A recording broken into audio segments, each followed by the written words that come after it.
నమస్తే welcome to Raj news special drive. So Telangana రాజకీయాల్లో ఒక కొత్త రాజకీయ పార్టీ పురుడు పోసుకుంది. కొద్దిసేపటి క్రితమే టీఆర్ఎస్ పార్టీ మళ్ళీ పుట్టింది అంటూ తెలంగాణ రాష్ట్ర సేన పేరును కవిత ప్రకటించారు.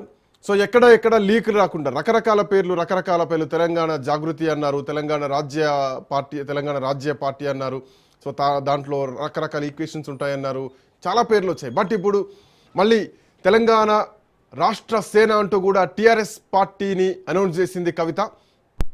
అనౌన్స్ చేసిన తర్వాత ఇప్పటికే బీఆర్ఎస్ పార్టీ కౌంటర్లు కూడా స్టార్ట్ చేసింది. ఒరిజినల్ ఏదో ఫేక్ ఏదో తెలియనంత పరిస్థితుల్లో ప్రజలు లేరు, ప్రజలకు తెలుసు అంటూ కూడా కొన్ని పేస్ట్లను, కొన్ని వాటర్ బాటిల్ కంపెనీలకు సంబంధించినటువంటి కోల్గేట్, బిస్లరీ లాంటి కాపీడ్ వాటిని పెట్టి ఇప్పటికే బీఆర్ఎస్ పార్టీ కౌంటర్లు కూడా స్టార్ట్ చేసింది. అయితే కవిత మాటలు మొత్తం కూడా ఖచ్చితంగా టార్గెటెడ్ బీఆర్ఎస్ పార్టీ అన్న స్పష్టంగా కనిపిస్తోంది. టార్గెట్ బీఆర్ఎస్ పార్టీ, టార్గెట్ అధికారంలోకి రావడం.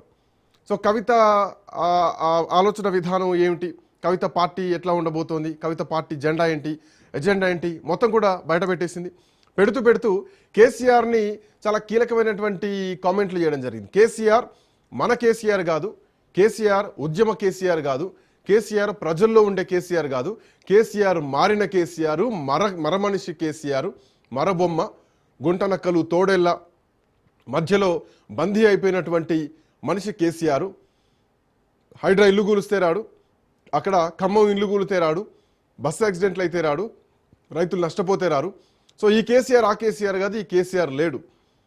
సో ఆల్టర్నేట్ టీఆర్ఎస్ పార్టీ అన్నటువంటి ధోరణిలో మాట్లాడుతూ కవిత అక్క కాదు, కవిత అమ్మ అనే అర్థం వచ్చేలాగా, సో తల్లి బిడ్డ జేబు చూడదు కడుపు చూస్తుంది అంటూ కూడా కొన్ని ఎజెండాలను ప్రకటించడం జరిగింది. ఉద్యోగాలే కాదు, వ్యాపారవేత్తలకు కూడా, యువ వ్యాపారవేత్తలకు ఎట్లాంటి పరిణామాలు ఉంటాయి ఏంటనే.